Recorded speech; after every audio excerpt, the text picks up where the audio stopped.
Bonjour chers élèves et bienvenue à tous les élèves du baccalauréat, toutes options confondues. Voilà un exercice de mécanique type bac. C'est un baccalauréat sciences maths 2011, mais je conseille les élèves de PC et de SVT à le faire. L'énoncé, vous pouvez la télécharger dans la description de la vidéo.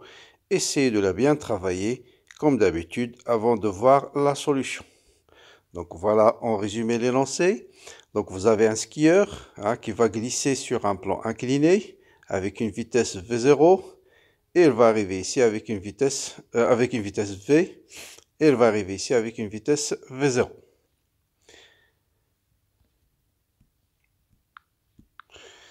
Bon, il va démarrer plutôt avec une vitesse initiale nulle. Il va arriver ici avec une vitesse V0. On vous donne la relation de la vitesse au point O en fonction de h, l'altitude à partir de laquelle il va démarrer. Donc voilà, il va démarrer à partir de ce point et la hauteur de ce point par rapport à l'horizontale, c'est petit h. Bien. On vous dit que la vitesse du skieur lors de son passage au point O, c'est racine carrée de 2gh. Bon, vous pouvez la retrouver facilement en appliquant le théorème de l'énergie cinétique, par exemple. Mais on vous donne cette valeur. On veut déterminer à partir de quelle hauteur minimale le skieur doit démarrer pour que, une fois qu'il arrive ici, il sort avec une vitesse V0, il fait un mouvement de chute parabolique et il ne faut pas qu'il chute dans la lacton. Quelle est la valeur minimale de cette hauteur pour que le skieur tombe dans cette région-là? Voilà la première question. Bien, donc c'est le but en fait de l'exercice. On vous donne la masse du skieur, G, la hauteur H, alpha, la distance AB. Donc alpha c'est l'angle que fait la vitesse avec l'axe OX. D c'est la largeur de la laque, c'est cette distance-là. H c'est la hauteur de la laque par rapport au point de départ. Le skieur quitte le point O avec une vitesse V0 faisant un angle alpha avec l'horizontale. Première question, en appliquant la deuxième loi de Newton, déterminer l'équation différentielle vérifiée par chacune des coordonnées du vecteur vitesse. Ensuite, à partir de ces équations, déterminer l'équation de la trajectoire. Et la question 2, où il faut réfléchir un peu, quelle est la valeur minimale pour que la hauteur h, la valeur minimale de la hauteur h pour que le skieur ne tombe pas dans le lac. Donc, comme j'ai expliqué, à partir de quelle hauteur il doit démarrer pour que lorsqu'il fait son saut, il ne faut pas qu'il tombe dans le lac d'eau. Deuxième partie, on va étudier le mouvement d'une bille, d'abord dans l'air, ensuite dans un liquide. Bien dans l'air, on vous donne la masse volumique de la bille, la masse volumique du liquide visqueux, le volume de la bille. On libère à l'instant t égale à 0 une bille d'un point O, considéré comme centre d'inertie. Le point O se trouve à une hauteur h de la surface libre du liquide, donc les liquides se trouvent là. Le point O se trouve à une distance h. La courbe de représente l'évolution de la vitesse de la bille au cours de sa chute dans l'air et dans le liquide. Et voilà les questions. D'abord, dans l'air, en appliquant la deuxième loi de Newton, déterminer la valeur de la réaction de l'air. On suppose que pendant son mouvement dans l'air, la bille est soumise à une force verticale d'inertie constante, d'intensité constante, force de frottement constante. D'accord? On vous dit de déterminer cette force-là en fonction de V, ρ1, G, V1 et T1. V1, c'est l'instant et la vitesse pendant lesquels la bille arrive en ce point-là. Ensuite, en exploitant cette courbe, calculer la valeur de l'intensité de cette force. Ensuite, l'étude du mouvement de la bille dans le liquide cette fois-ci. On vous dit dans le liquide, la bille est soumise à deux forces, la force d'Archimède, on vous donne c'est une expression, et une force de frottement. On vous donne l'équation différentielle vérifiée par la vitesse. Ce qu'on vous demande, c'est de trouver l'équation différentielle sous forme littérale, d'accord? C'est-à-dire où il n'y aura pas d'application numérique, et vérifier que la vitesse de la bille la vitesse du centre d'inertie de la bille en fonction du temps. D'abord, trouver l'équation différentielle et en utilisant cette équation différentielle littérale et le graphe 2, vérifier que l'équation A est correcte. C'est-à-dire trouver l'équation littérale et à partir de la courbe 2, montrer que les constantes de cette équation sont effectivement 5,2 et 26. En utilisant l'équation aux dimensions, déterminer la dimension de quart, calculer sa valeur, sachant que la vitesse du centre d'inertie de la bille dans le liquide visqueux à un instant T1 est VI, à l'aide de la méthode d'Euler, démontrer que VI plus 1 est égal à 1 plus 26 delta T fois VI plus 5,2 fois delta T, avec delta T le pas de calcul. Et on vous demande ensuite de faire une application numérique, calculer VI plus 1 pour delta T égale à 5 millisecondes. Voilà un exercice vraiment de type bac. Tout ce que je demande aux élèves qui regardent cette vidéo, qu'ils écrivent un petit commentaire. يدعون فيه بالرحمة والمغفرة لوالدينا ووالديكم. Bien. Commençons donc. L'équation différentielle vérifiée par la vitesse. Donc ça, c'est vraiment un exercice de chute parabolique. C'est quelque chose qu'il faut pratiquement apprendre par cœur.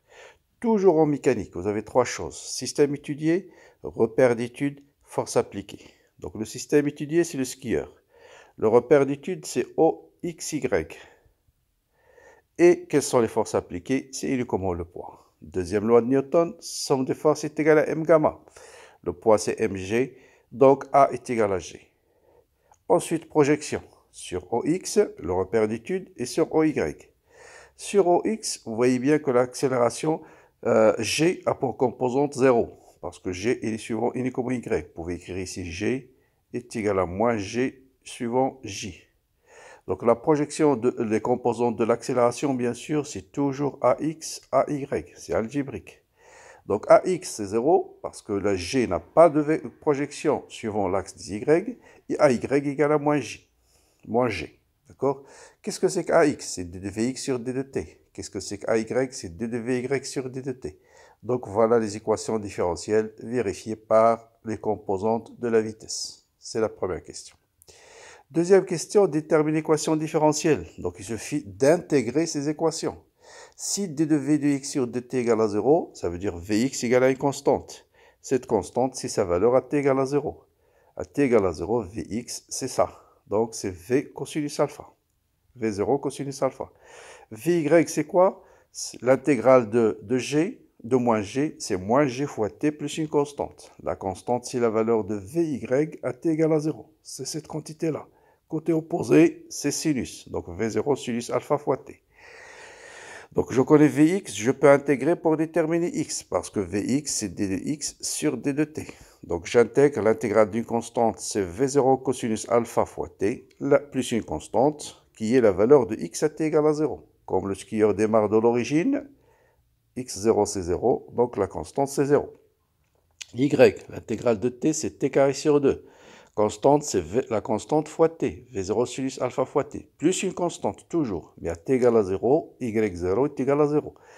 Donc, j'élimine le temps. Donc, t est égal à x sur V0 cosinus alpha. Je remplace t ici et je retrouve l'équation qu'on me demande de chercher. Donc ça, cette partie-là, de là à là, c'est vraiment à prendre par cœur.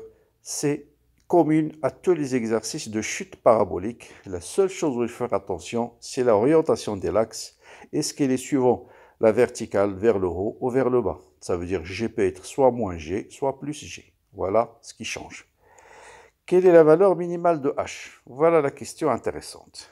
Donc d'abord, il faut dire quelles conditions doit vérifier le skieur pour qu'il ne tombe pas dans le lac. Donc le minimum, il faut que le skieur arrive au point B.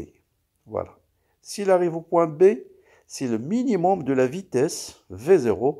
Donc pour chercher la valeur minimum de H, puisqu'on nous donne H en fonction de G, je vais déterminer en fonction de V, en fonction de V0 en fait. Donc je vais déterminer en fait d'abord la vitesse minimale pour que le skieur tombe dans cette région.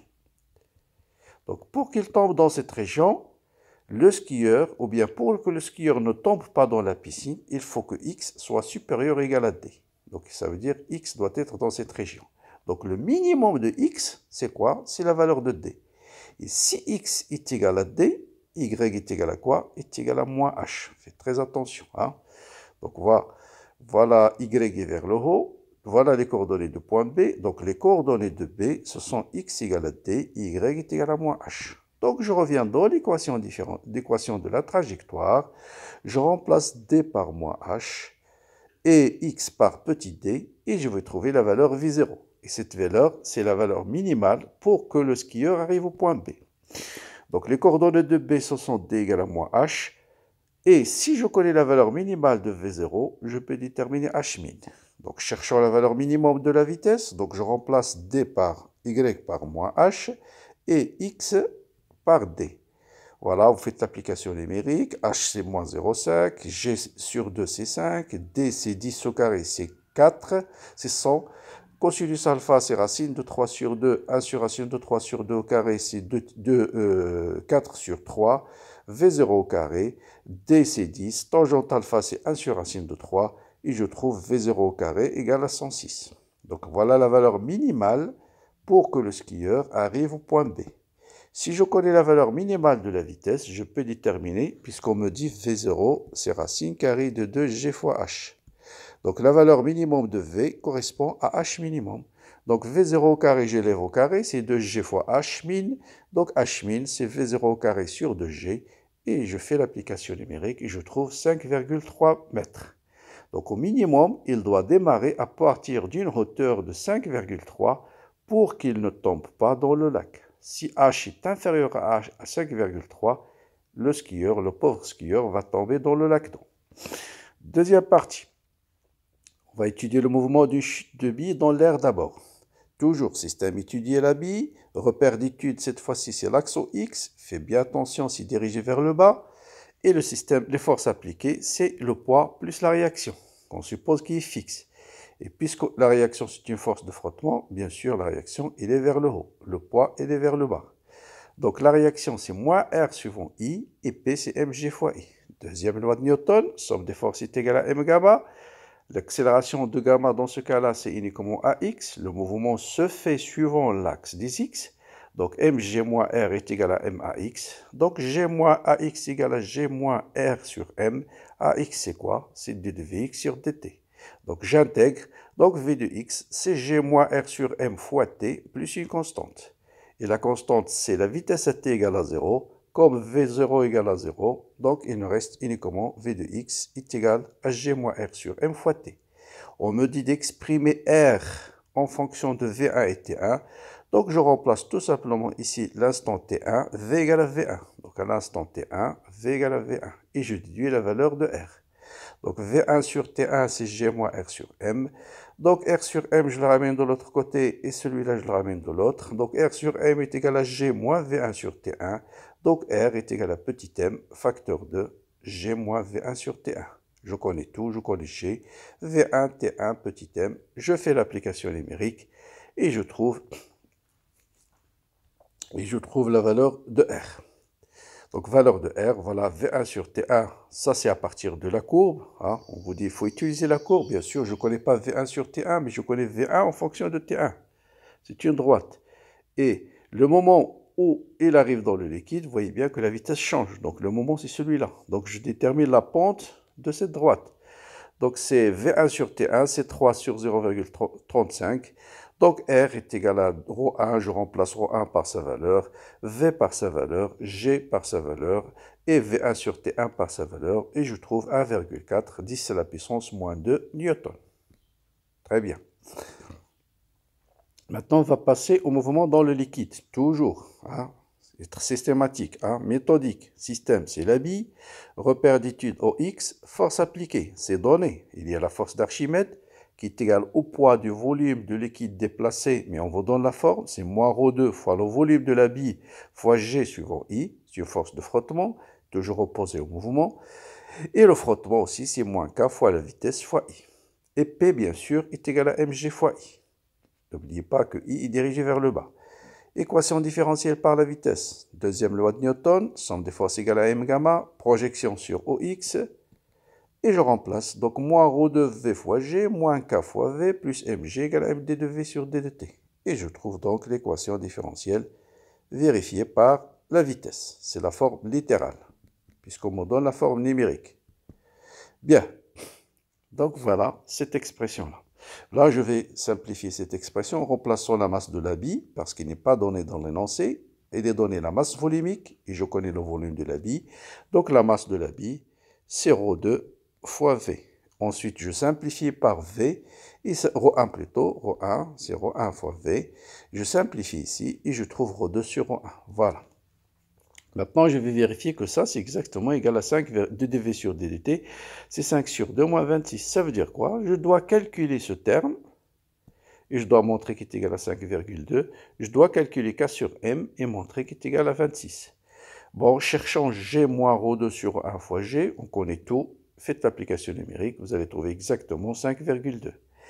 Et comment déterminer k sur m? J'utilise la courbe. D'après la courbe, je détermine la vitesse limite, c'est 0,2. Vous pouvez la vérifier, 0,2 mètres par seconde. Donc, si v est égal à v limite, ce terme est égal à 0. Donc, k sur m fois la vitesse limite est égal au terme que je viens de calculer, qui est 5,2. Donc, k sur m, c'est 5,2 divisé par la vitesse limite, c'est 26. Voilà, c'est 26. Donc, je vérifie bien que cette forme littérale est exactement identique à la forme numérique qu'on m'a proposée. Donc, voilà l'équation différentielle. Donc là, il suffit juste de faire l'application numérique, ni plus ni moins. La dimension de K, vous avez deux méthodes. Soit vous dites F est égal à moins K fois V, donc la dimension de K, c'est la dimension d'une force divisée par la dimension d'une vitesse, donc Newton, mètre moins 1 seconde, ou bien d'après l'équation différentielle, vous voyez bien que V sur T, V, donc ce terme doit avoir la dimension d'un temps moins 1. Donc K sur M, c'est seconde moins 1, donc K, c'est kilogramme seconde moins 1. Donc vous pouvez dire soit sous cette forme, soit sous cette forme, les deux sont valables. Méthode d'Euler. On me dit la vitesse VI. Donc, je vais d'abord montrer ça. Donc là, c'est exactement la méthode d'Euler qu'il faut utiliser pour y arriver. Qu'est-ce que c'est que la méthode d'Euler? Elle est basée sur deux équations. La première, c'est AI égale à delta V sur delta T, c'est-à-dire VI plus 1 moins VI sur delta T. Et la deuxième, c'est l'équation différentielle AI, c'est 5,2 moins 26 VI. Si je connais VI, je peux déterminer AI. Si je connais AI et VI, je détermine VI plus 1, et ainsi de suite. Donc, je remplace AI par VI plus 1 moins VI sur delta T, qui est égal d'après l'équation différentielle, c'est 5,2 moins 26 VI. Ensuite, VI moins 1, plus 1 moins VI delta T, je le ramène de l'autre côté. Ensuite, VI plus 1 VI, je le ramène de l'autre côté. Et je factorise par VI, et je trouve 5,2 fois delta T, plus VI facteur de 26, de 1, moins 26. C'est exactement ce qu'on me dit, on me donne. Application numérique, vous connaissez delta t, c'est 5 millisecondes qu'il faut transformer bien sûr en secondes. VI, c'est 2,38 mètres par seconde. Faites l'application numérique et vous allez trouver exactement 2,09 mètres par seconde. Donc voilà un exercice vraiment type baccalauréat. Je vous conseille de le bien travailler. Comme d'habitude, très très bonne préparation, bon courage et à très bientôt.